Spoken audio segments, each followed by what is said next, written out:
Nós estamos dando início a mais um encontro de estudos aqui no Instituto de Cultura Espírita do Brasil, o ICEB, a casa de Deolindo Amorim, seu fundador, que tem presidência de honra em Jorge Andréa, e junto aos nossos demais mentores, fundadores e construtores do ICEB até aqui, nessa paz, nesse reconhecimento e nessa gratidão, Jesus, nossos pequeninos corações unem-se agora buscando o teu, de onde nunca deixamos de receber bênçãos, luzes, forças, resiliência, consolações e alegrias divinizadas. Neste instante, Jesus, nós te rogamos mais uma vez uma bênção por sobre os nossos estudos aqui no ICEB, abençoando muito especialmente a nossa querida irmã, amiga, companheira Dalva Silva Souza, que vem nos trazer mais uma vez o fruto de suas pesquisas, de seus estudos, em benefício, Jesus, da divulgação do teu Evangelho de paz e luz e da divulgação do Espiritismo na codificação excelsa de teu amado seguidor Allan Kardec. Nós que também buscamos, tentamos, ensaiamos ser teus seguidores e de Kardec, sentimos neste instante que descem sobre nós e por sobre todo o planeta que tão amorosamente diriges as bênçãos de paz, Jesus, de força, de consolação, de resiliência, de amor por sobre todos os que somos tutelados de teu amor. Permite, Jesus, que o manto de Maria possa descer por sobre todos os corações tão sofridos em determinados pontos do planeta, e são tantos, Mestre, para que a consolação de Mãe Santíssima por teu legado neotestamentário, essa consolação possa envolvê-los, fortificá-los e iluminá-los em teu nome. Fica conosco, Mestre amado, hoje e sempre, sob a graça de nosso Pai.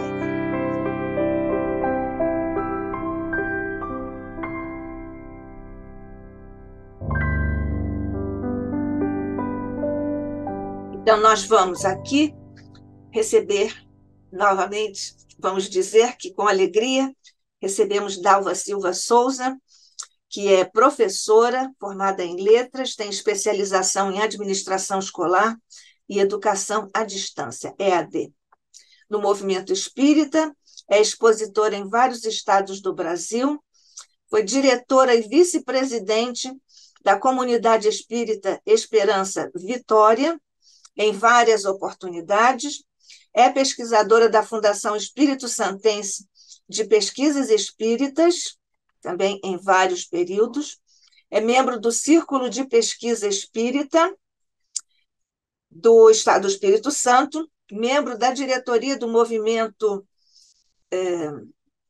do Espírito Santo, presidente da Federação Espírita do Estado do Espírito Santo, vice-presidente e presidente alternadamente nessa federativa, é presidente, mais uma vez, presidente também do Movimento Paz no Espírito Santo, colaboradora de revistas várias, dentre elas Reformador, Revue Espírita, do Centro Serviço Espírita Internacional, do Centro, revista Deus Conosco, Presença Espírita, revista Cultura Espírita aqui do ICEB. Atualmente, permanece nas equipes da Federação Espírita do Espírito Santo e é coordenadora do Núcleo de Estudos do Evangelho, integra a equipe do Núcleo de Pesquisa Espírita e do Conselho Editorial da revista Ascenda. Tem livros publicados, 10 para 11, não é, Dalva? Está chegando o 11º sobre o material que ela vem trazer aqui em primeira mão para o ICEB. Ela escreveu Magnetismo Curador e Imortalidade dos Poetas Mortos, em coautoria com Lamartine Palhano Júnior, Os Caminhos do Amor, Os Caminhos da Liberdade, Conflitos Conjugais. É autora do Manual para Pais e Professores de Adolescentes, em coautoria com Leila Brandão. Tem um Manual para Falar em Público, em coautoria também com Leila Brandão e Silene Guida. A Morte Não é Bem Assim, em coautoria com Leila Brandão e Silene Guida. A Mãe na Vitrine, em coautoria com Leila Brandão e Silene Guida. Na Medida Certa, em coautoria com Leila Brandão. E em breve, não sabemos se vai ser esse o nome, O Rumo de Deus, mas vai ser sobre essa temática. Não é, Dalva? Muito obrigada mais uma vez por estar aqui conosco. Somos todos ouvidos. Olá, Nádia, amigos do ICEB, meus votos de muita paz. Que bom estar novamente aqui nesse espaço tão dedicado à cultura espírita. Que Jesus abençoe a todos vocês, fortaleça muito esse propósito. Estamos precisando muito do Consolador nesses tempos tumultuados da transição planetária.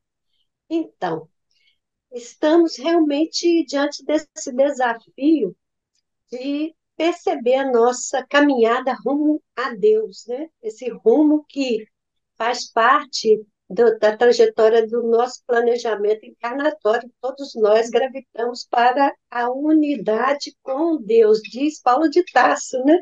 Naquela mensagem legal que a gente já comentou aqui, que está lá no Livro dos Espíritos, questão 1009. Então, o rumo de Deus é o caminho evolutivo, nós já sabemos disso. Hoje, nós vamos focar esse último encontro nosso, voltando à leitura da proposta de Jesus de implantação do reino de Deus na Terra. O reino de Deus é um projeto. Jesus trouxe esse projeto.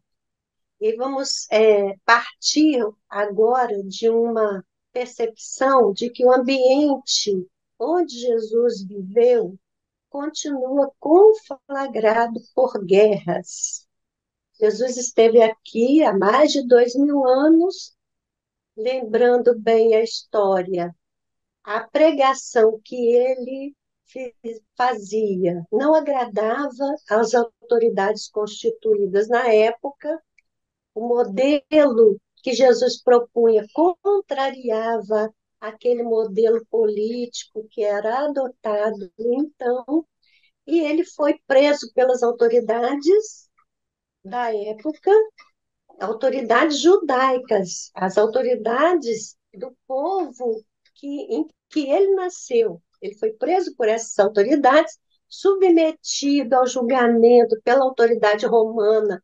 Então, o Império Romano dominava toda aquela região, e diante do questionador lá, em nome do Império Romano, quando perguntou para ele: Tu és rei?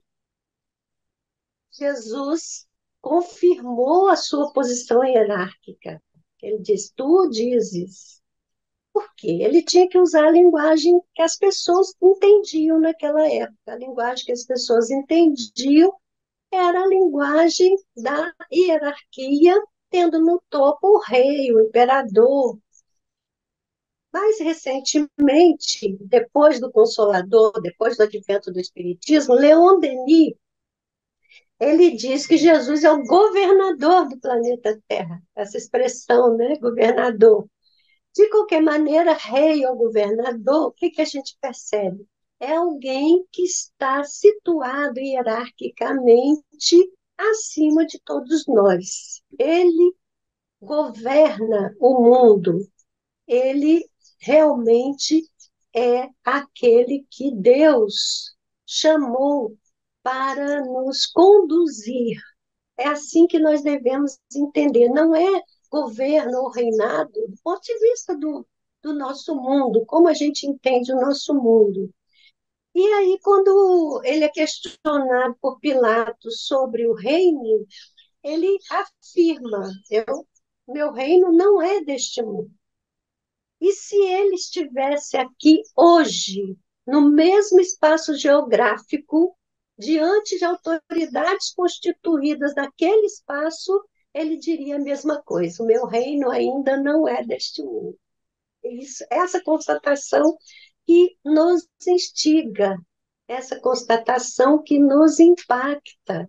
Já tem mais de 2000 anos que ele trouxe um projeto, e esse projeto foi delegado àqueles que o acolheram na época, que compreenderam a sua mensagem, se organizaram para divulgá-la.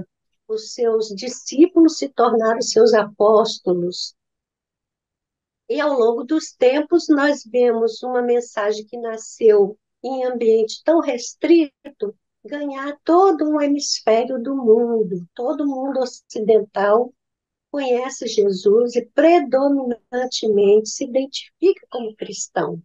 Então, o trabalho vem sendo realizado, o trabalho de divulgação da mensagem, mas constatamos que, mesmo tendo conhecimento do projeto de Jesus, os nossos modelos de ação não são eficientes para implementar aquele programa que ele trouxe.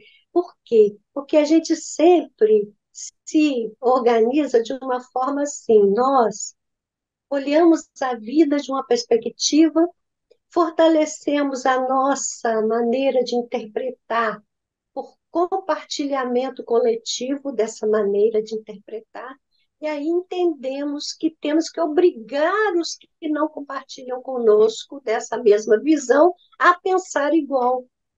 Então, a gente age de modo a constranger, a impor, a oprimir aqueles que pensam diferente de nós.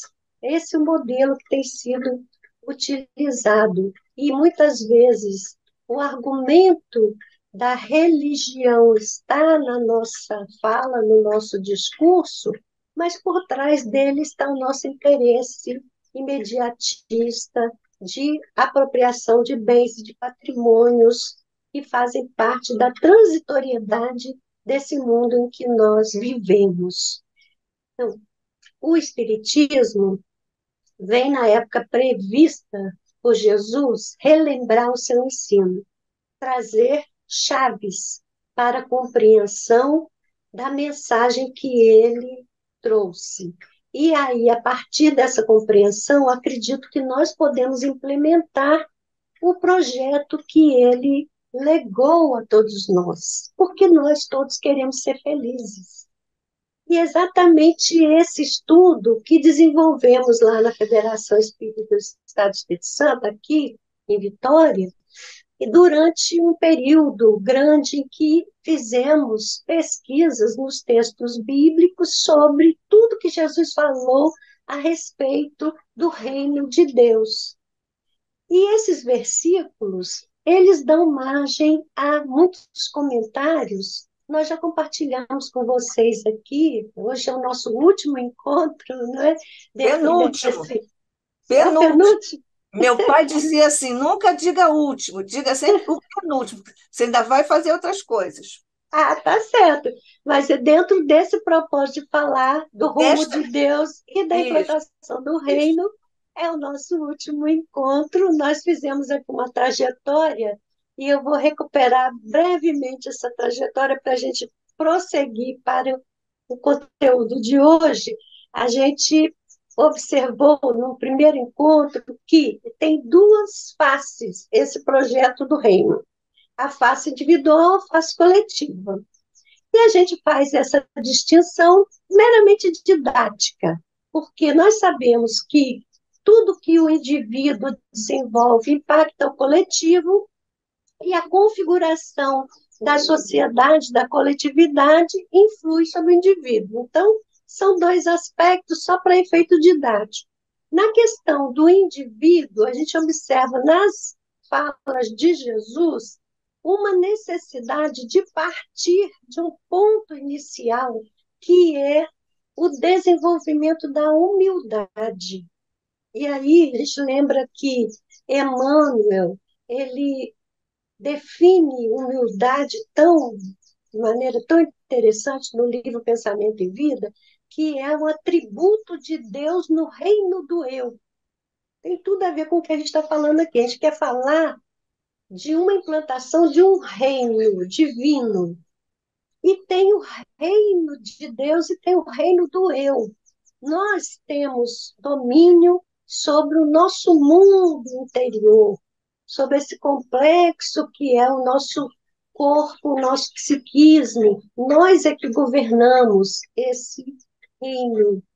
E a humildade, o desenvolvimento da humildade é a gente fazer a vontade de Deus e não o nosso capricho. Por isso que ele diz, a humildade é atributo de Deus no reino do eu. É quando eu que tenho domínio aqui, eu vou dizer a Deus, Senhor, que se faça a sua vontade, como Jesus ensinou. Essa é a parte do indivíduo que começa por esse desenvolvimento de um comportamento de humildade. A gente trabalhou isso lembrando as bem-aventuranças, os pobres de espírito, quer dizer, os humildes, aqueles que percebem a sua carência de espiritualidade. Então, e no plano coletivo, a gente já trabalhou no outro encontro a questão do plano coletivo que fala de relações, e dentro do âmbito das relações está a questão da justiça. E aí a gente estudou bastante. Se não a nossa justiça não exceder a dos escribas e fariseus, de modo nenhum entraremos no reino dos céus. A palavra de Jesus é bem taxativa.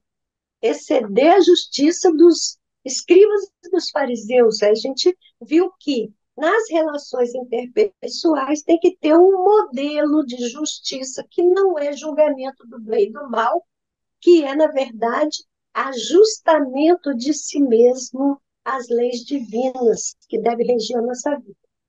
Então, olha que coisa que a gente já trabalhou aqui, e hoje o nosso foco está na questão da proximidade do reino. Ele diz respeito ao tempo, né?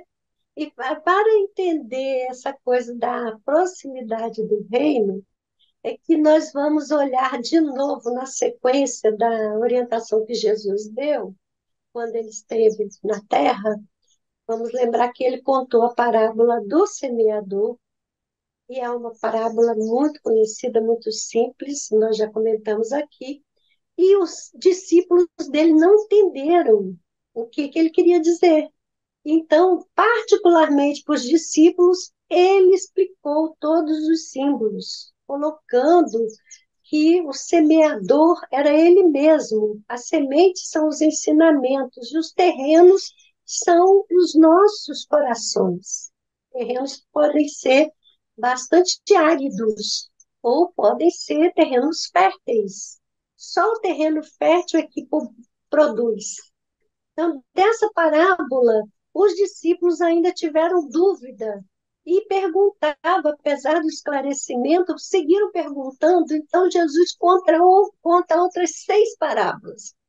Então, hoje, a gente quer olhar essas 6 parábolas que Jesus contou na sequência, porque cada uma delas introduz um aspecto interessante que a gente deve observar quando a gente faz a leitura à luz do Espiritismo. Começa a se destacar coisas assim, situações e configurações que a gente não percebeu ainda e por isso ainda não realizou. Eu entendo que o que impede o nosso mundo de se tornar um mundo melhor é a nossa ignorância, o fato de que ainda, embora tenhamos uma ciência avançada, muitos conhecimentos tecnológicos, uma filosofia elaborada, nós ainda não entendemos os propósitos divinos, não conseguimos transformar essa teoria que as religiões nos transferem em uma prática relacional, vivencial, que produza os efeitos esperados. Esse é o ponto que a gente quer focar quando a gente vai olhar agora, que na sequência Jesus contou, por exemplo, a parábola do grão de mostarda. Essa parábola é contada por Mateus no capítulo 13, mas ela é também contada por Marcos no capítulo 4 e também por Lucas, também no capítulo 13. Ele, na sequência da sua aula sobre o reino, ele diz assim: o reino dos céus é semelhante a um grão de mostarda que um homem recebeu e semeou em seu campo.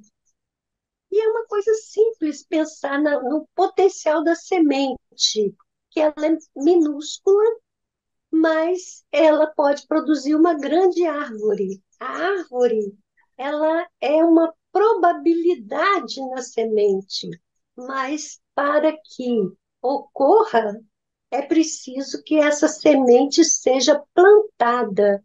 E aí, esse símbolo é muito interessante para nos mostrar que o reino de Deus, ele não vem com aparência exterior, como em outro ensinamento está claro.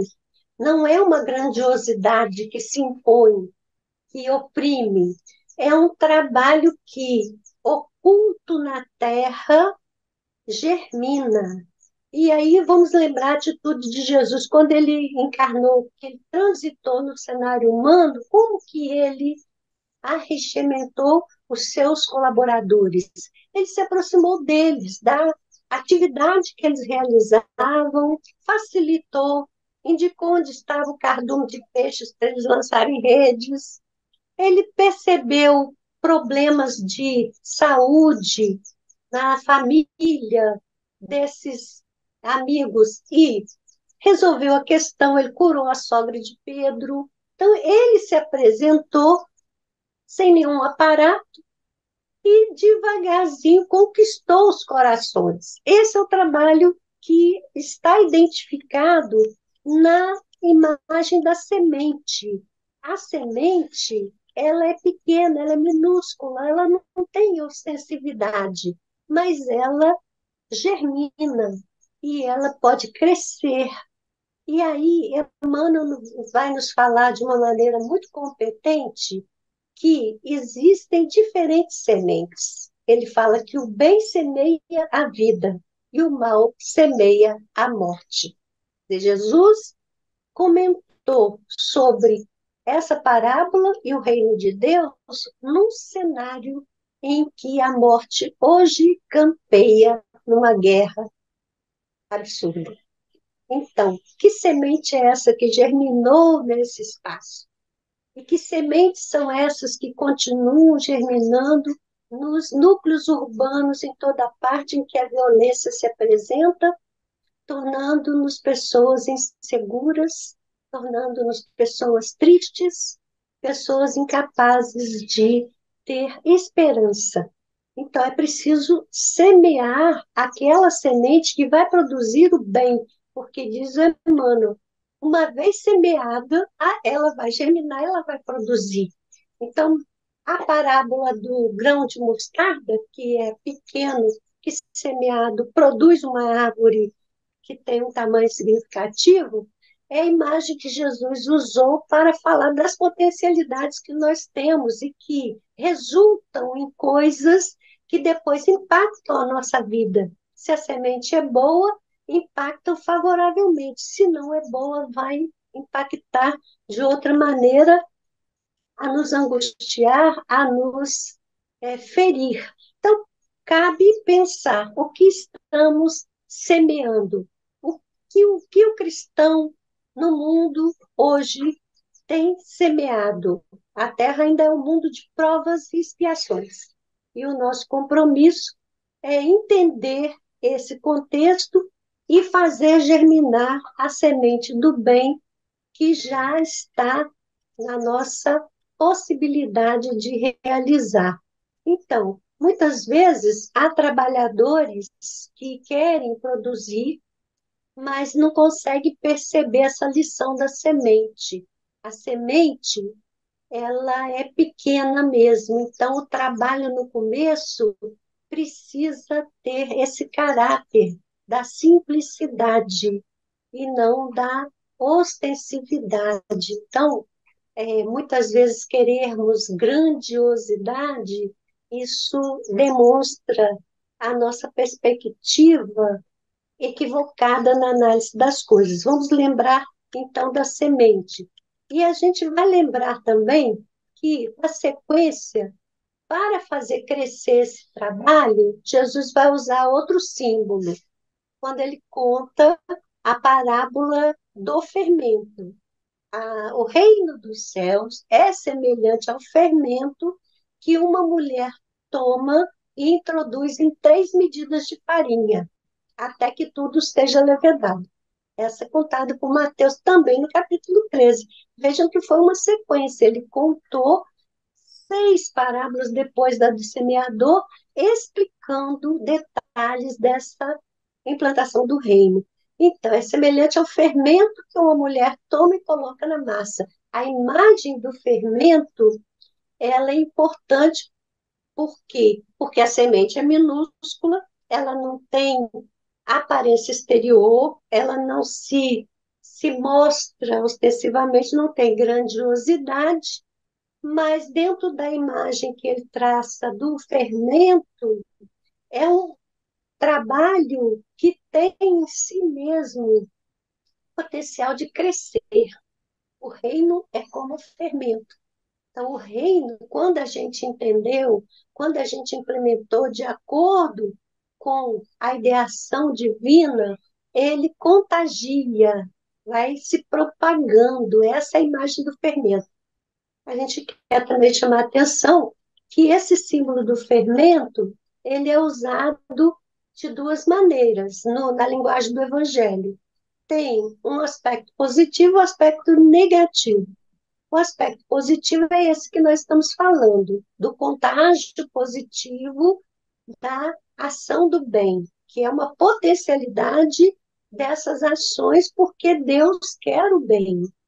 Mas tem um lado da imagem do fermento que Jesus também utilizou quando ele disse assim: acautelai-vos do fermento dos fariseus e saduceus. Então, tem um fermento que não é bom, né? Os saduceus e os fariseus que tinham uma ação social que não era recomendada. Quando a gente falou sobre justiça, ele recomendou que a gente supere a justiça dos escribas e dos fariseus. Então, agora ele está prevenindo contra esse tipo de fermento, que é o fermento da pessoa que, olhando o mundo, vê os próprios interesses, não vê os interesses da coletividade e tenta criar situações de influência que possam manter os seus benefícios, manter os seus privilégios. Então, acautelai-vos desse fermento. Vamos olhar que o fermento é a influência que a gente pode exercer sobre outras pessoas. Aí a gente sabe que as nossas palavras vão suscitar palavras em quem nos ouve. E quando nós não somos sinceros, quando nós não estamos fundamentados nessa palavra orientadora de Jesus, é provável que a gente acabe gerando esse fermento que não é desejável. E aí nós vamos buscar também a outra imagem que Jesus cria na sequência, que é mais interessante do ponto de vista do trabalho individual que nos cabe nesse momento histórico que nós estamos vivendo, que é a parábola do tesouro e o campo. Então, eu quero olhar essa parábola do tesouro e o campo, porque depois dela vem as parábolas que falam do tempo, e aí que a gente vai ver a questão da proximidade do reino. Então, na parábola do tesouro do campo, Jesus contou assim: o reino dos céus é semelhante a um tesouro escondido num campo, que um homem encontra e torna a esconder. E pelo gozo dele, vai, vende tudo quanto tem e compra aquele campo. Não sei se vocês já observaram, as parábolas, elas são narrativas simples, elas são tiradas de elementos do cotidiano, mas sempre há dentro do enredo uma coisa instigante que parece que não bate muito bem com o contexto. E é exatamente esse elemento instigante que deve nos alertar para a leitura e a interpretação. Porque, vejam bem, imagina o cenário, você é alguém que está passando por um campo, você vê um tesouro, e você vê que esse tesouro está escondido nesse campo. Você pode pegar esse tesouro, carregar esse tesouro. Normalmente é o que as pessoas fariam. Mas Jesus diz que o homem fica feliz, porque ele viu o tesouro lá escondido. Mas ele tira do local, esconde em outro local no mesmo campo e vai tratar de comprar o campo para ter posse do tesouro. Então, parece uma coisa assim de desonestidade, não é? Porque se tem um campo ali, tem um tesouro, tem um dono do campo que é o proprietário do tesouro, e às vezes não sabe. Mas ao invés de você alertar o dono do tesouro, você vai, esconde no outro canto do próprio campo e vai comprar um campo para ter posse do tesouro. Não parece uma coisa estranha? Mas é exatamente essa coisa estranha que pode nos levar a compreender o que Jesus simboliza nessa situação do campo e do tesouro. Então, a palavra tesouro, ela aparece em epístolas de Paulo, principalmente assim, na segunda epístola aos Coríntios, Paulo menciona a questão do tesouro. E quando Paulo menciona essa questão, ele fala que nós temos tesouro em vaso de barro, para que a excelência do poder seja de Deus e não de nós. E aí a conotação de tesouro é uma riqueza interior que não se configura em bens patrimoniais. É uma riqueza de conhecimento. E Paulo, então, está focando o conhecimento que Jesus trouxe, a mensagem de Jesus como tesouro, que nós temos, mas nós somos vasos de barro. Quer dizer, a nossa fragilidade na utilização desse patrimônio, desse bem. Então, parece que isso é um foco importante na concepção desta interpretação da parábola.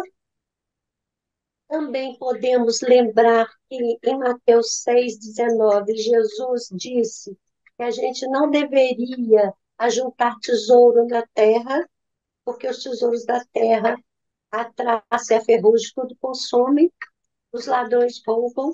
Então, mais uma vez, a conotação da palavra tesouro é bem destacada. É um patrimônio espiritual, não é um patrimônio material. Então, o tesouro que trata a parábola é um tesouro de conhecimento, um tesouro de bens espirituais que a gente pode encontrar vivendo no mundo de provas e expiações. Estamos transitando pelo mundo de provas e expiações. Então, vamos entender que esse tesouro possível pode ser encontrado. E o homem que o encontra deve tratar de adquirir o campo. Ele não tem posse do tesouro sem ter posse do campo. E esse item da parábola nos faz compreender uma coisa interessantíssima. Nós transitamos no mundo sem ter muita consciência de nós mesmos. O que é o campo? O campo é o nosso mundo interior. E na vida de mundo de provas e expiações, quando nos interessamos pela religião, quando o ensino religioso faz parte do nosso trajeto, nós somos o homem que vai perceber que no campo tem um tesouro. Por quê? Os Espíritos dizem, as leis de Deus estão escritas na nossa consciência. Questão 621 do Livro dos Espíritos. Então, o ensino religioso pode nos levar a perceber o tesouro, mas não temos domínio do campo, não somos proprietários do campo. O que isso significa, gente? Esse ponto me parece o mais desafiador.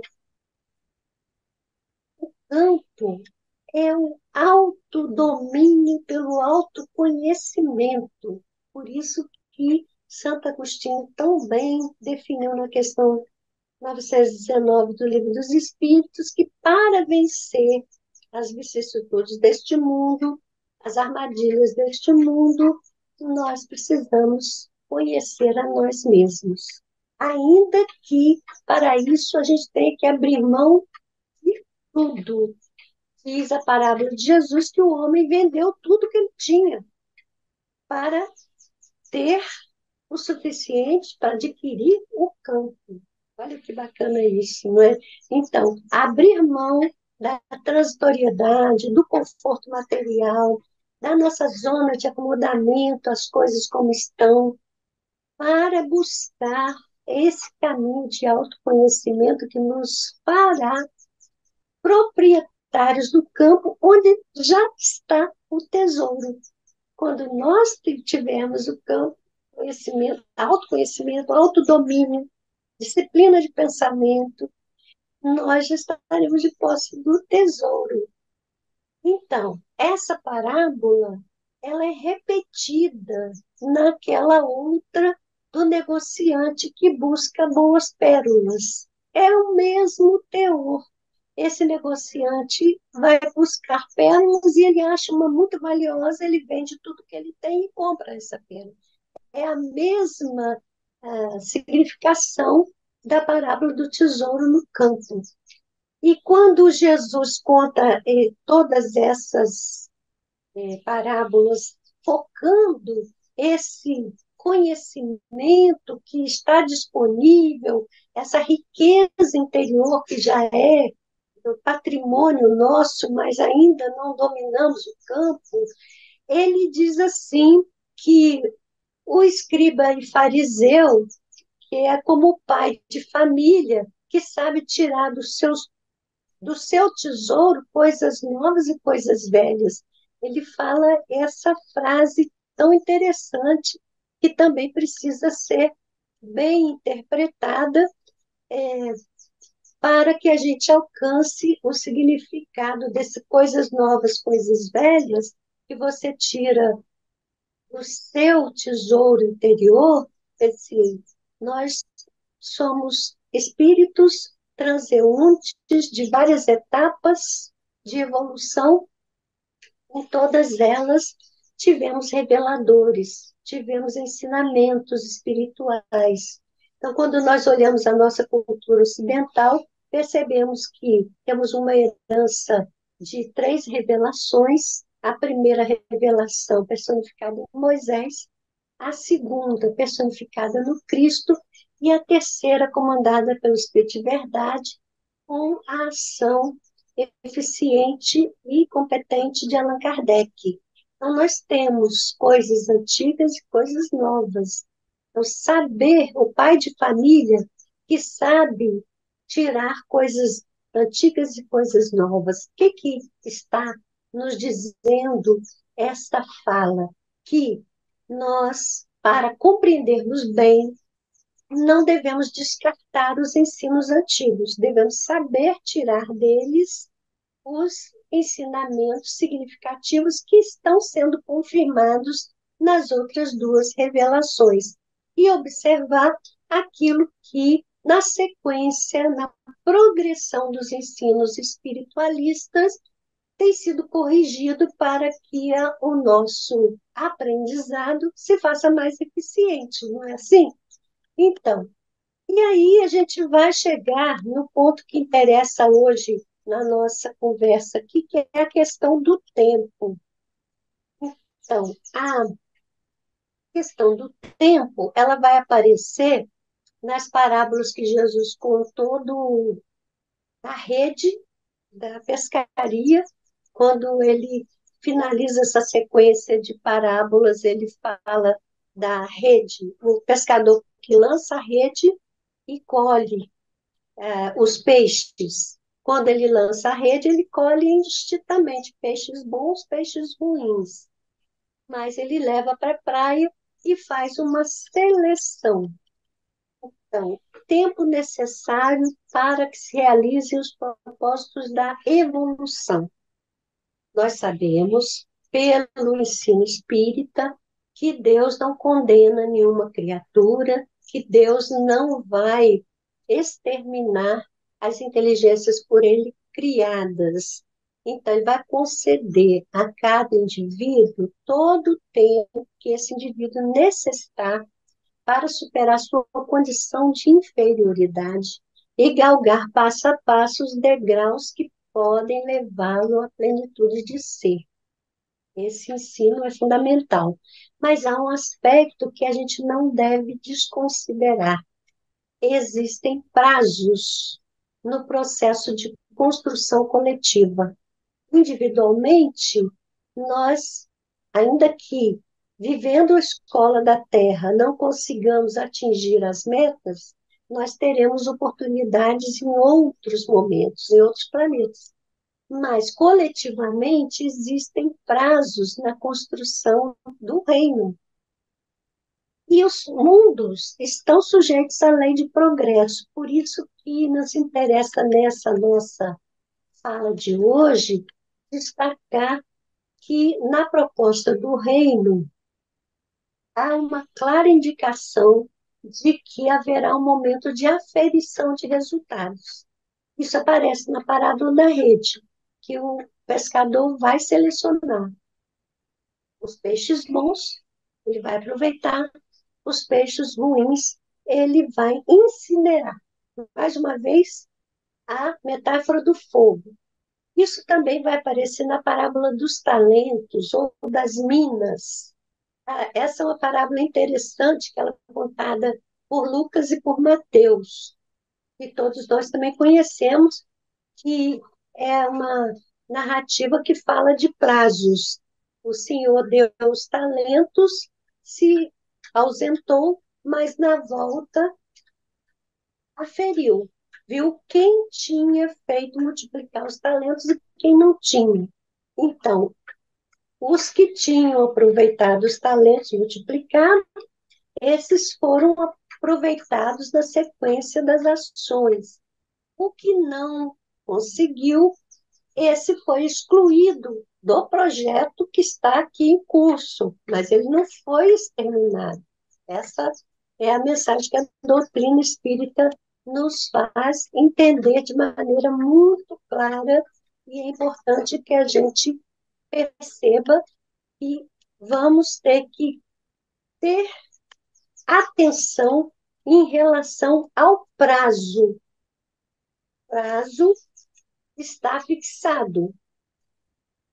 Aí tem uma fala de Mateus, que está no capítulo 25. Vocês se lembram que no capítulo 25 de Mateus é um sermão profético de Jesus? No sermão profético, há uma descrição desse momento avaliador. Esse momento avaliador, ele, naquela época, ele está projetado para um tempo futuro. E nesse discurso, no versículo 34, Jesus diz assim: então dirá o rei aos que estiverem à sua direita: vinde benditos de meu Pai, possuí a herança, por herança o reino, que vos está preparado desde a fundação do mundo. Mais uma vez, está configurado o prazo. nesse momento da avaliação, o Senhor vai separar. Vai separar aqueles que efetivamente atingiram a meta e poderão, então, integrar o tempo novo, que é esse tempo que a gente entende como mundo de regeneração, que os espíritos também sabem definir para todos nós. Então, pensar no fim dos tempos, esse sermão profético projeta esse momento. As pessoas logo entendem que é fim do mundo. Mais uma vez, temos que olhar a mensagem do Evangelho no seu aspecto simbólico. Não é fim do mundo, é fim de um mundo, que é o mundo de provas e expiações. Então, as mensagens que são muito focadas, quando se fala fim dos tempos, que são as mensagens apocalípticas, a gente também sabe que o Apocalipse não é uma mensagem que fala de destruição, é uma mensagem esperançosa que fala sobre uma nova Jerusalém. Quem é essa nova Jerusalém? Jerusalém identificando a coletividade humana. Então, o campo de Jesus, quando ele fala com os discípulos sobre a semeadura do joio do trigo, o campo é o mundo. Então, Jerusalém é símbolo das sociedades humanas, da coletividade humana, como nós estamos nos organizando para a constituição dessa sociedade renovada que deve prevalecer a partir deste tempo que nós estamos vivendo. Então, quando olhamos com as chaves que o Espiritismo nos apresenta, nós vamos constatar com Kardec, no último capítulo de A Gênese, que os tempos são chegados. Esses tempos que são chegados exatamente são os tempos da aferição. Então, o Kardec ele fala sobre isso na Gênese, definindo que esse tempo é um tempo de embate de ideias. Ele diz que não são as entranhas do mundo que vão ser abaladas, mas as entranhas da humanidade, pelo confronto de ideias. Por esse embate difícil que está no mundo desde sempre, continua muito presente, de eu vejo de um jeito e quero impor ao outro o meu modo de ver. E se eu componho uma coletividade, eu vou me armar coletivamente para impor pela força do poder da destruição das armas ao outro o meu modo de ver. Continua sendo esta a movimentação e esse processo vai ter que ser superado. Então, nós temos um fato interessante quando a gente analisa essa questão. Nós temos um fato interessante que a gente compartilhou na análise desse tema, que é uma pesquisa feita por um psicólogo, um companheiro chamado Fernando Braga da Costa. Ele estava fazendo um curso de psicologia social em São Paulo, na Universidade de São Paulo. E ele resolveu fazer um projeto de finalização do curso para fazer essa sua monografia. Ele, durante 2 anos, ele experimentou uma vida diferente da vida dele, uma vida de gari. Ele vestia a roupagem de gari e ia varrer o espaço do campus da universidade. E ele, durante esse tempo, ele ficou impactado pelo fato de que as pessoas que são das camadas mais simples da sociedade, elas são absolutamente invisíveis. Essa foi a sua monografia. Então, ele relata na experiência que ele teve que uma das maiores tristezas, quando ele estava desenvolvendo essa ação com vistas à sua monografia, é quando ele via que ia passar por ele um professor dele, um colega dele, e ele então até parava de varrer e se colocava numa posição de ser visto. E a pessoa passava por ele como se ele fosse um poste, um orelhão. Olha que coisa impactante. E se observa que esse é um fator presente na nossa construção coletiva, social, que é uma insensibilidade generalizada. E estamos condicionados a ver o mundo pelo prisma dessa cultura e não paramos para questionar por que que a gente não está vendo o outro, por que que não percebemos o sofrimento que está bem ali, do outro lado da rua, no indivíduo que está caído na calçada. A população de rua, uma imensa população de rua, moradores de rua, e cuja situação não se resolve. Então, essas situações são para nos alertar. Essa pesquisa que fez o companheiro é um alerta para que a gente possa buscar aquilo que nos caracteriza como herdeiros do reino. Deus vai falar: vinde vós, né, que conseguistes atingir a meta e venha tomar posse do reino. Está preparado para vocês desde o começo dos tempos, desde que o mundo de provas e expiações se estabeleceu, já tem um futuro delineado que será um mundo de regeneração em dado prazo.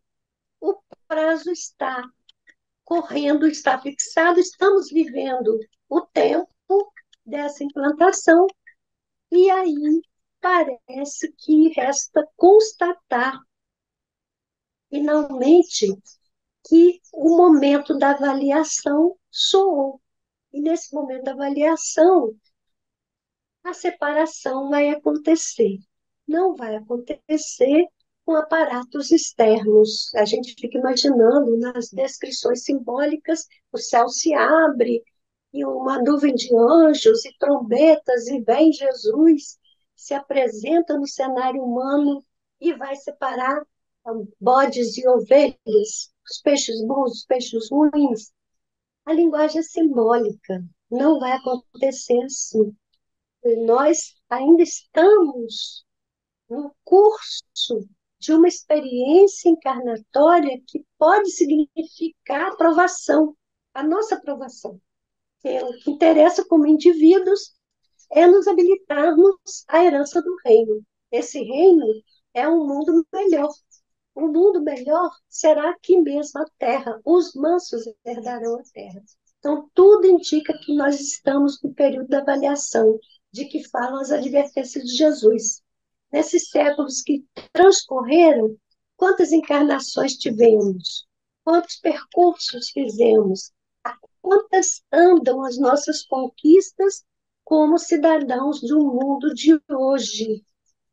Então, eu me impactava com essa ideia do reino estar próximo, que Jesus falava com os discípulos assim, mandou 2 a 2 pregar a mensagem do reino, a boa nova do reino, e dizer para as pessoas: o reino está próximo.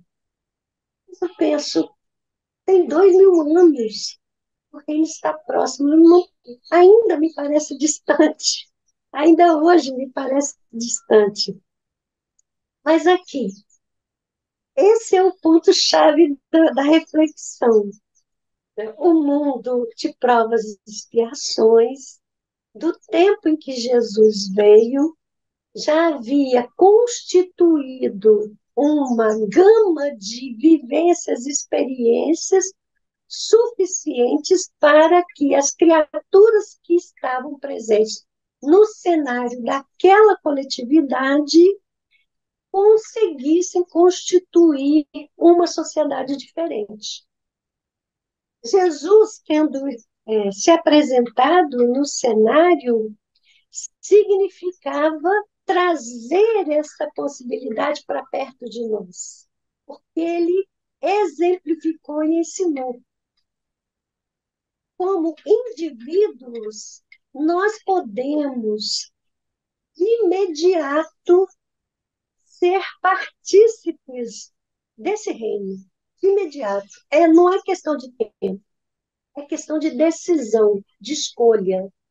Por isso que tem sentido Jesus mandar os discípulos dizerem: o reino está próximo.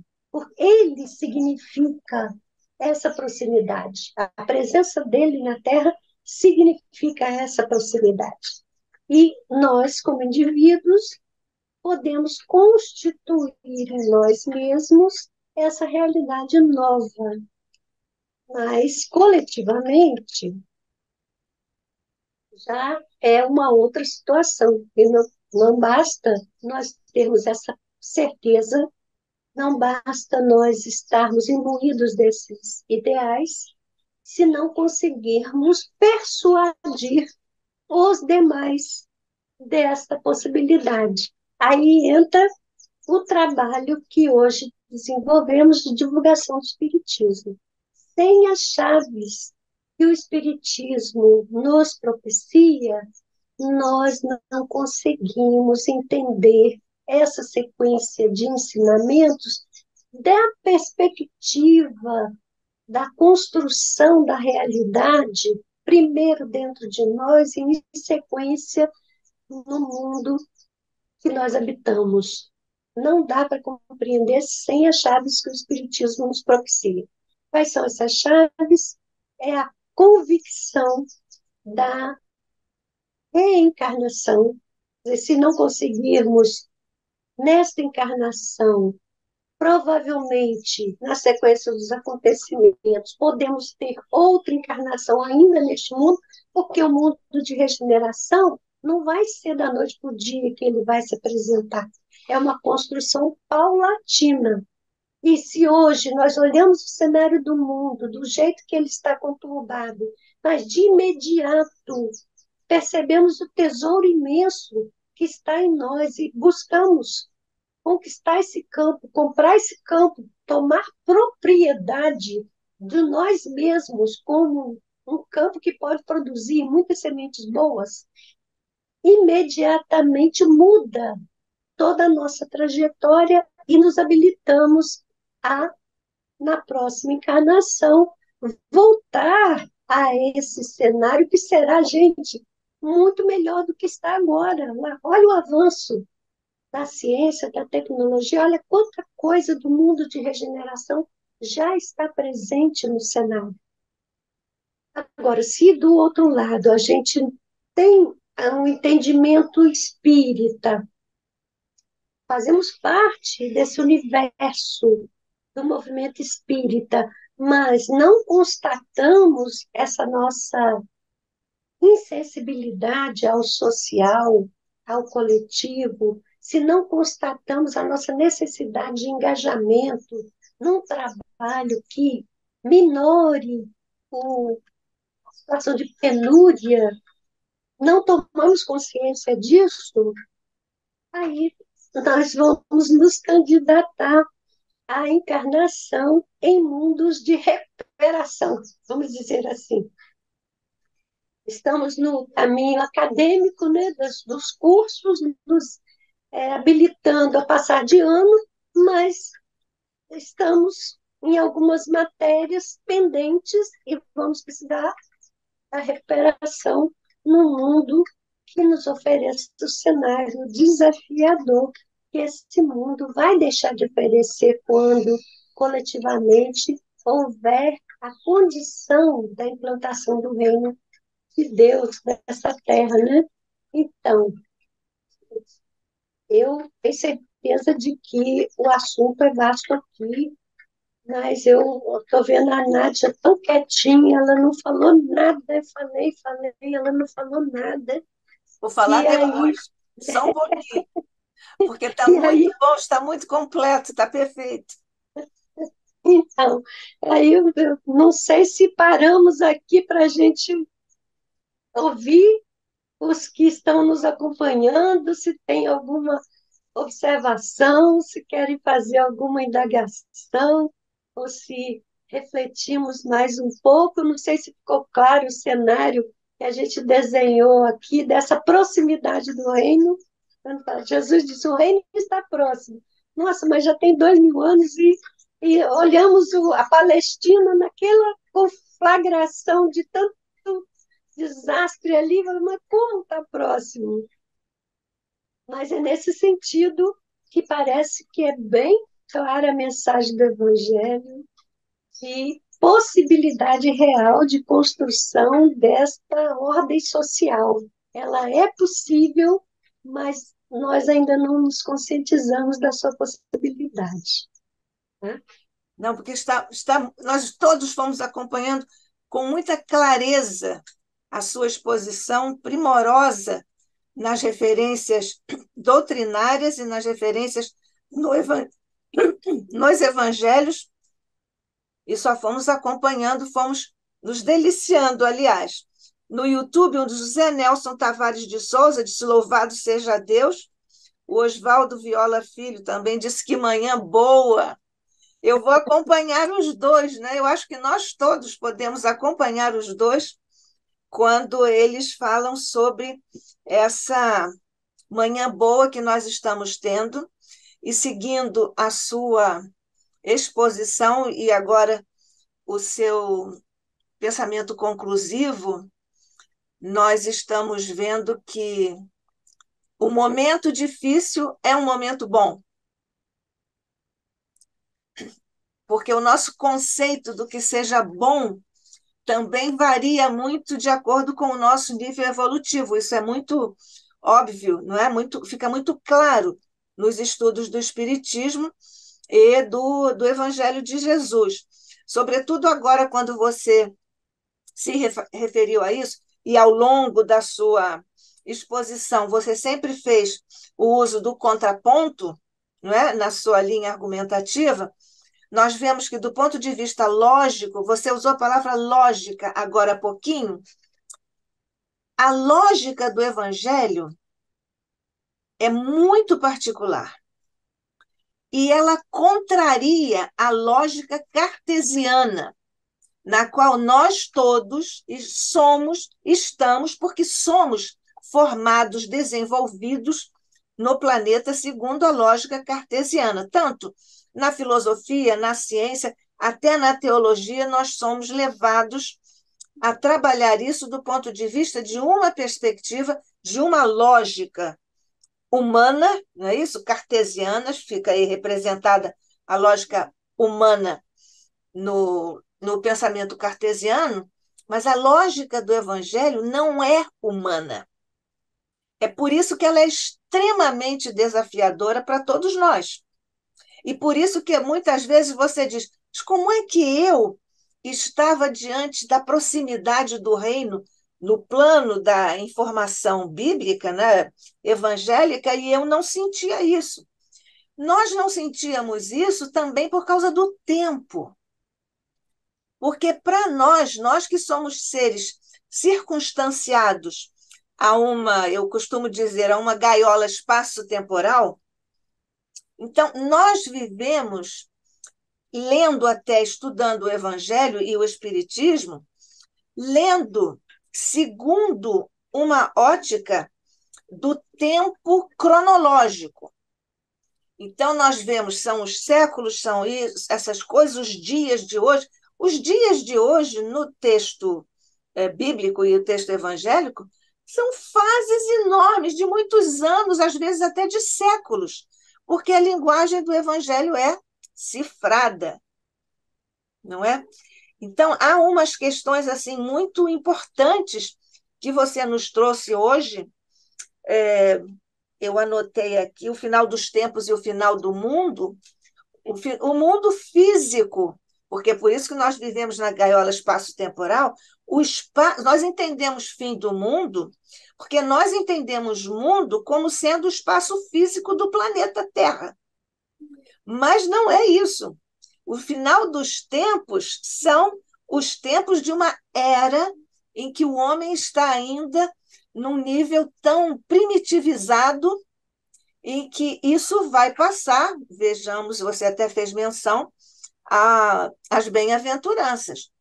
Quem vai herdar este mundo são os mansos, são os pacificadores, né? Então, essa que é uma questão muito também importante.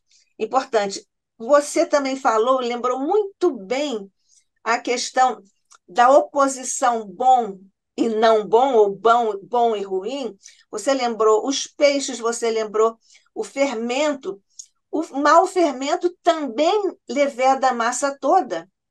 E nós estamos vendo, você também referenciou os dias atuais, um momento cronológico agora que nós ligamos a televisão e vemos esses descalabros, essas coisas horrendas que nós estamos tendo que presenciar e das quais estamos tendo que tomar conhecimento para meditarmos, para aprendermos, para vibrarmos e para orarmos.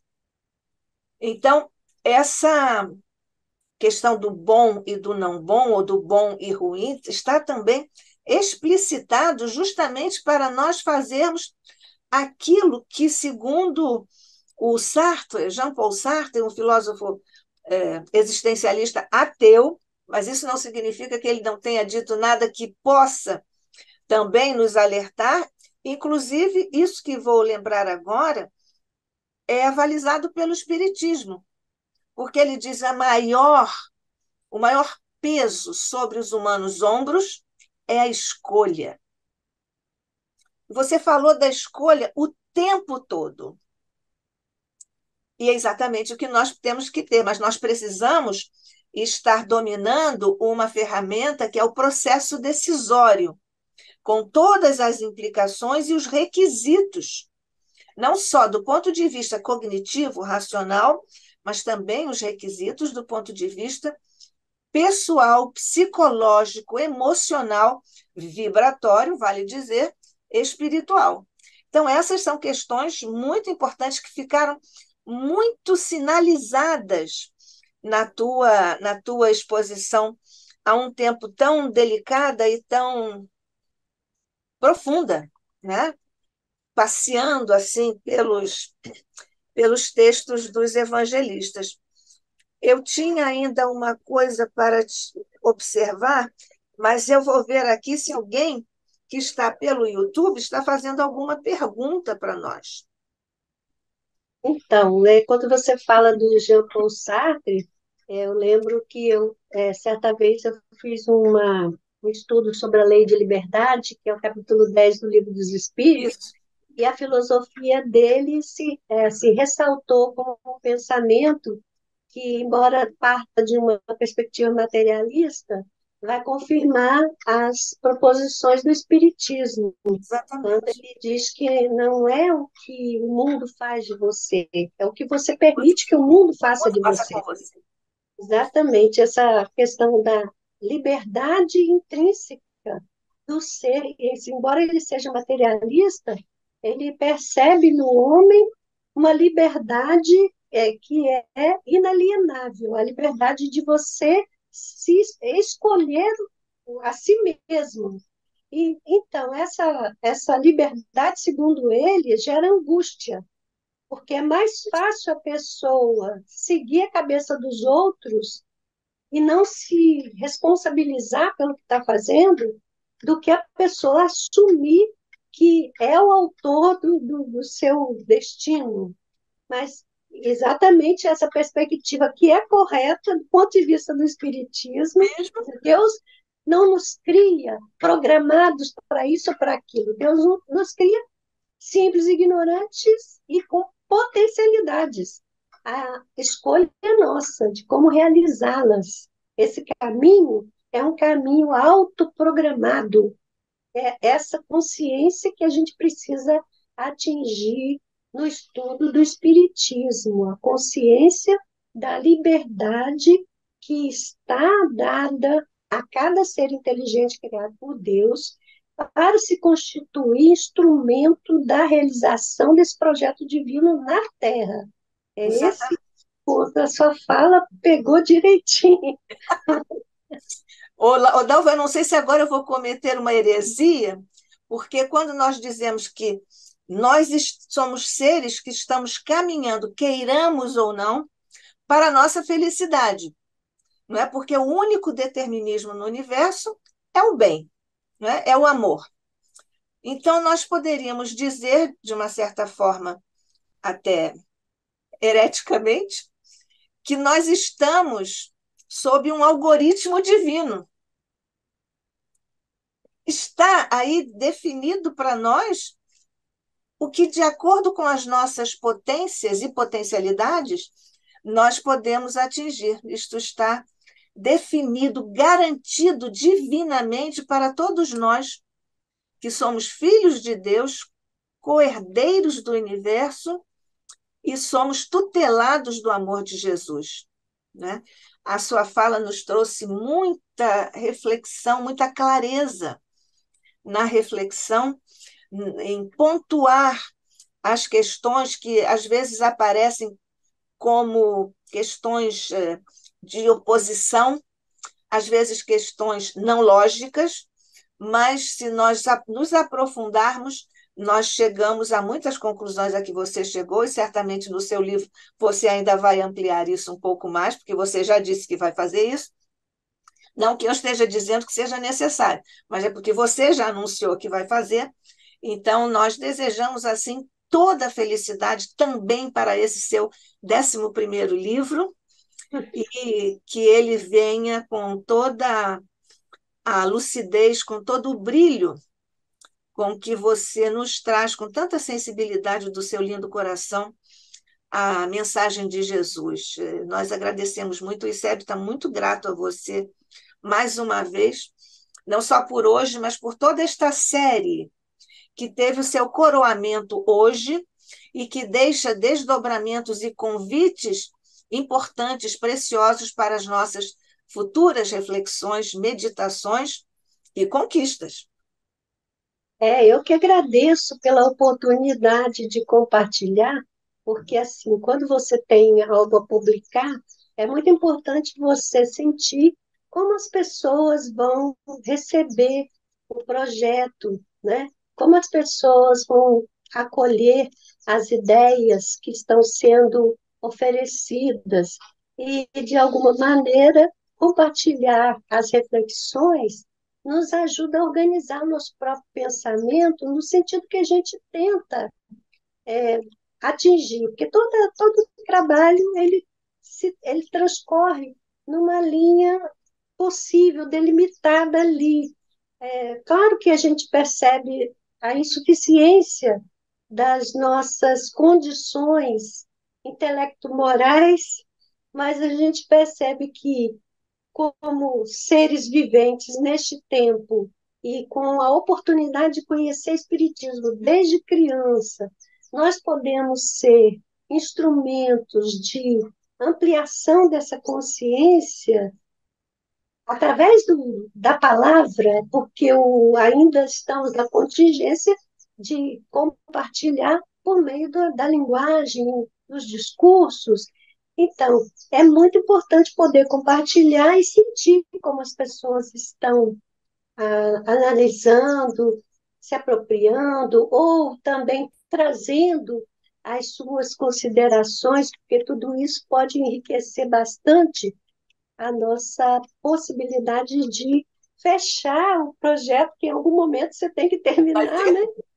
Sem É o ser nosso grande desafio quando nós escrevemos, né? Tem que fechar uma Pois hora. é, tem Nós que fechar resistimos, né? E nós sabendo resistimos. que aquilo que você trouxe não é suficiente. Tem mil e uma coisas para além daquilo que você captou, daquilo que você conseguiu colocar no papel, mas pelo menos a gente coloca ali uma pedrinha nessa construção da leitura espírita da mensagem que está no Evangelho. E parece que esse é o segredo. Se nós temos as chaves, está na hora de começar a abrir portas. E essas portas são os textos, como você bem falou, que não obedece a uma lógica cartesiana.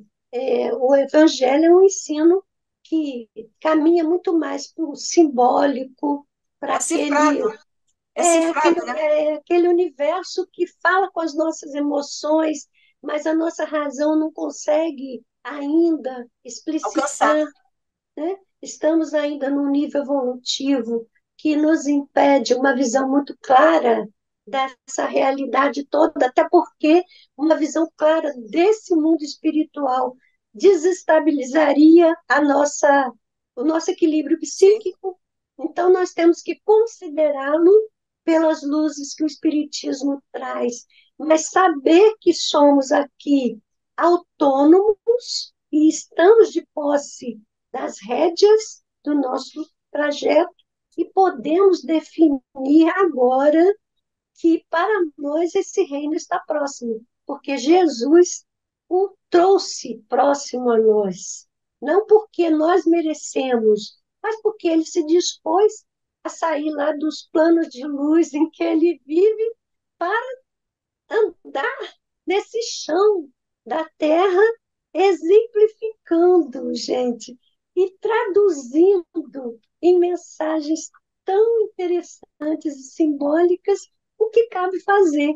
E, de repente, o Espiritismo descortina esse panorama e a gente entende que, primeiro, a gente precisa comprar o campo, que somos nós, ter domínio do nosso mundo interior, que é indisciplinado por natureza, a gente não consegue uma disciplina do pensamento, temos que caminhar nesse sentido, precisamos fazer isso, mas, simultaneamente, no ajuste relacional, temos que ser peças novas, com um comportamento diferenciado daquele que no passado já ostentamos, de prepotência, de imposição, não cabe mais.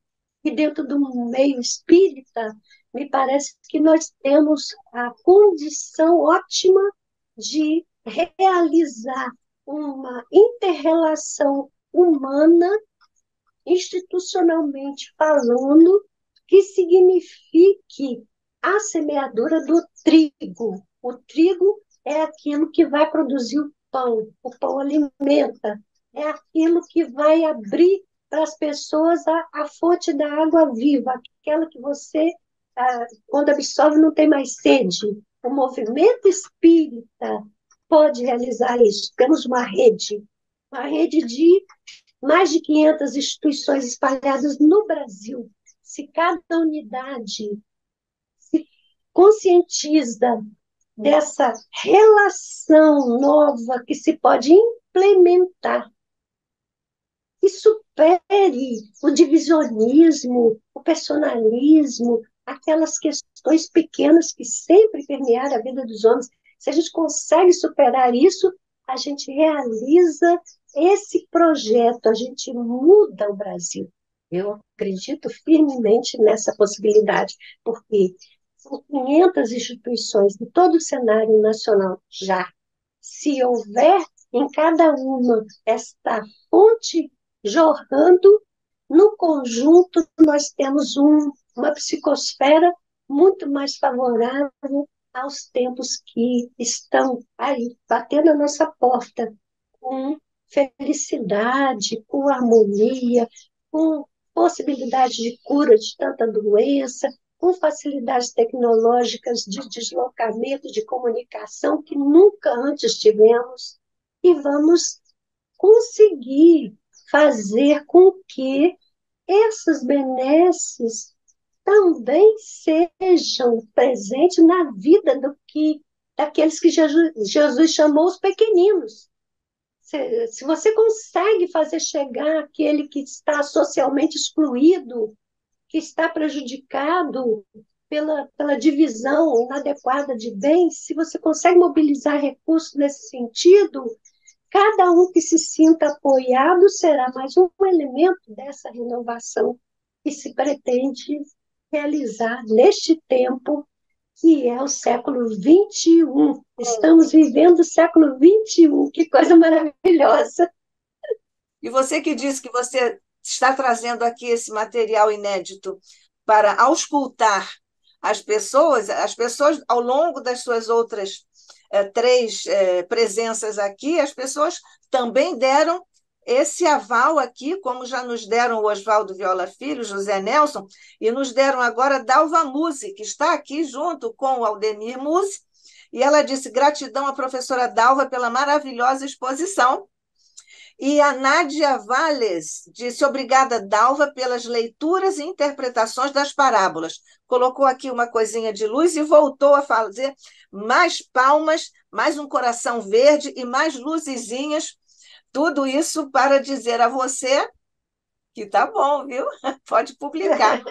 Agora, nesse finalzinho aqui de conversa, quando eu citei, você também citou a questão da liberdade, né, do Jean-Paul Sartre, nós estamos aqui também vivendo um momento de não preconceito, porque como o materialismo, o ateísmo são assim emblematizadas, não poderia ser de outra maneira, pelo espiritismo, porque são nocivos na essência desse pensamento, mas o pensamento dos filósofos existencialistas ateus, que é o caso do Jean-Paul Sartre, eles trazem também reflexões importantes até para nós estudarmos e fazermos uma contraposição ao que é ensinado e nós introjectamos pelo Espiritismo. E a questão da liberdade é essa, a questão do preconceito que nós estamos aqui vendo. Não temos preconceito como espíritas, nem do ponto de vista intelectual. Não é? Muito pelo contrário, nós devemos ver o que o outro pensa para aprendermos também com o outro. Nós aprendemos também com o que não é bom. Aprendemos a identificar o peixe ruim, o fermento mau, e assim sucessivamente. Agora, Dalva, como é que nós pensamos, com que moeda se compra o reino de Deus? Então, essa aí é a pergunta do século, né? Você tem que vender tudo que você tem para poder comprar esse campo. O reino de Deus está dentro, ele é o tesouro. O tesouro é a possibilidade dessa construção, tanto individual quanto social, que te coloca na situação da felicidade que você quer. Esse é o grande tesouro. E a moeda, certamente, é o esforço. Cada um no sentido de buscar algo que a gente tem postergado, que é o autoconhecimento. Esse é um patamar que precisa ser vivenciado de ampliação do nível de consciência. Então, a nossa consciência, quando você fala consciência, é difícil esse conceito também da consciência, é tão difícil que os espíritos não conseguiram dar uma definição muito precisa. Eles disseram assim: a consciência é um pensamento íntimo que pertence ao homem, como todos os pensamentos. Quer dizer, isso já fala bem que é um conteúdo desse nível de abstração que a linguagem não dá conta de especificar. Mas a direção do ensinamento simbólico do Evangelho, que é esse ensinamento que escapa da lógica, da racionalidade, mas no seu simbolismo, ponto direto para esse mundo interior nosso, o simbolismo é claro: você tem que ter domínio sobre si mesmo, você tem que ser o dono do campo. A gente sabe que, como espírito, nenhum outro pode invadir o meu mundo interior se eu não deixar, né? Se eu não deixar, ninguém pode, porque eu sou a autoridade aqui, vamos dizer assim, esse é o meu reino, meu corpo, meu psiquismo. Aqui eu domino. Mas aí diz Emmanuel, a humildade é o atributo de Deus nesse reino. É quando eu percebo a, a minha condição de transeunte nesse caminho da vida, com fragilidades bastante acentuadas ainda, necessitado desse suporte divino que está disponível para todos. Se na caminhada terrena, a perspectiva é a ilusão que o mundo cria e eu fico correndo atrás das coisas ilusórias, da temporalidade desse mundo, eu jamais sou dono do meu campo, jamais. Eu tenho que abrir mão disso, eu tenho que me perceber como alguém livre de fazer essa escolha crucial e de investir os recursos, os talentos que eu já tenho nessa direção, tanto individualmente quanto na coletividade em que eu estou inserido. Esses são todos os recursos que Deus nos deu. Sim. Como espírito, você tem um patrimônio vastíssimo já construído, mas na situação de encarnado, você está numa configuração limitada pela persona. De que maneira, como personalidade hoje, nesse cenário, eu faço esse talento multiplicar-se? A meu benefício e benefício daqueles que me rodeiam. Esse investimento vai pedir, primeira moeda, é o esforço. Né? Você diria que para nós fazermos emergir a lei de Deus que está inscrita em caracteres de luz no nosso psiquismo profundo, nós vamos fazendo, então, uma espécie de poupança vibratória e de virtudes, uma poupança à medida que nós vamos nos trabalhando para a conquista da humildade, da serenidade, da bondade, etc. Estamos fazendo poupança, né? Eu gostei dessa ideia, Nádia. Eu Gostou? acho Levo que para você. eu gostei dessa ideia. Realmente, às vezes, a gente não tem um potencial muito amplo, mas na semente minúscula que já existe da nossa possibilidade de sermos bons, caridosos, né? Simples, nós podemos ir fazendo investimento dia a dia. Eu gostei Exatamente. muito dessa ideia. E aí vamos angariando os fundos Exatamente. necessários para comprar esse Esse campo. campo. Olha, Muito você legal. sabe, tem aqui agora um. Ao mesmo tempo é um elogio e é uma cobrança, viu? A Dalva Musi disse assim, Nádia, agora estamos esperando 2 livros. Gratidão à professora Dalva. Aldemir, que é ali o marido da Dalva Musi, é o Aldemir Musi. Eles também estão sempre presentes.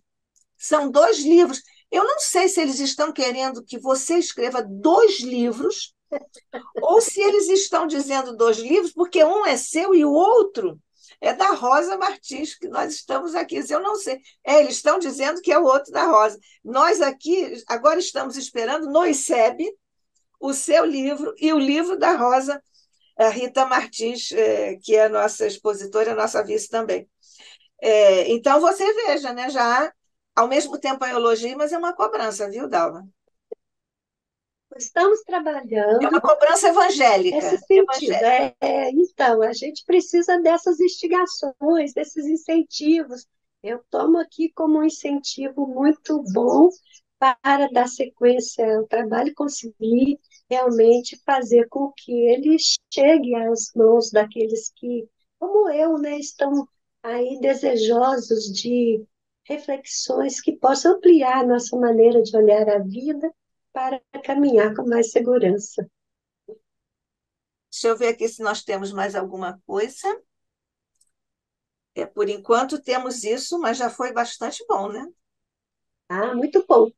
Graças a Deus, estamos felizes dessa Estamos. sequência de 4 encontros sobre o reino de Deus, que é uma implantação que a gente pode fazer para caminhar no rumo de Deus. Vamos encontrar esse nosso rumo, né, Vamos. Nath? E vamos juntos, né, Odal? Não dá para ir Vamos todos sozinho, juntos. Vamos juntos. é Vamos verdade. juntos. Pela lei de sociedade, vamos juntos. Então, estamos todos felizes aí com você em Vitória. Um beijo para todos os nossos irmãos queridos de Vitória. E nós também estamos felizes aqui no ICEB, estamos felizes no YouTube, em toda parte. Foi um projeto tão ainda mais do interessante, tão necessário, tão delicado, tão profundo que você nos trouxe aqui com a generosidade da sua palavra e a disponibilidade para tirar o véu assim do que você já tem aí, não só pesquisado, mas digitado.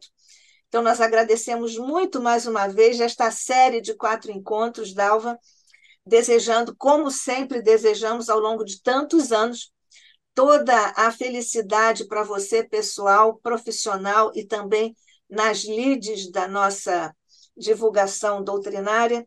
Que Deus abençoe sempre você. O ICEB está, evidentemente, sempre à sua espera para você trazer mais coisas do seu coração e da sua mente. Deus te abençoe, minha querida amiga, irmã, minha companheira de trabalho. Muito obrigada. Jesus abençoe a todos. A nós todos. Vamos então fazer, Jesus querido, a nossa vibração, sobretudo de gratidão. Gratidão pelo que recebemos hoje da nossa querida irmã Dalva Silva Souza, que veio nos trazer o desentranhamento de tantas ideias nas profundidades da tua mensagem sublime. Nós te agradecemos, Jesus, por estarmos aqui na condição em que estamos, pelas bênçãos com que tens beneficiado, fazendo jorrar sobre o ICEB, o nosso querido Instituto de Estudos Avançados do Espiritismo, trazendo, portanto, essas bênçãos de incentivo, de fortalecimento e de direcionamento nos caminhos retos, na divulgação de tua mensagem sublime e na mensagem do Espiritismo, codificado pelo nosso amado codificador Allan Kardec. Nós te agradecemos, Jesus, pela oportunidade de termos estado aqui com companheiros em ambos os planos de existência, para estudarmos, meditarmos sobre os tesouros do teu Evangelho. Nós ainda te rogamos neste instante, se algo nos for lícito ainda pedir-te, porque tanto recebemos de ti, Mestre.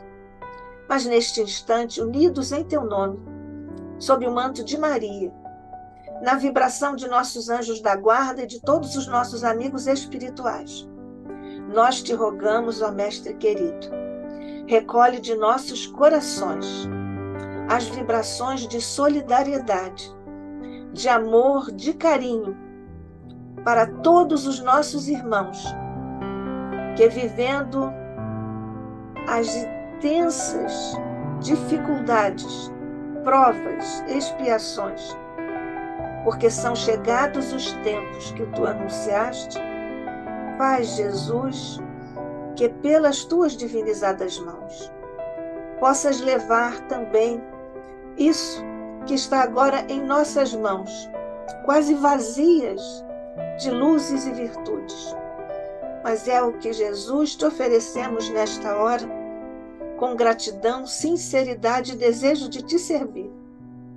Leva aos nossos irmãos a tua paz, a tua resiliência, o teu encorajamento, o teu fortalecimento e a tua esperança. Paz e luz, Jesus, a todos eles e a nós também, hoje e sempre, sob a graça de nosso Pai. Assim seja.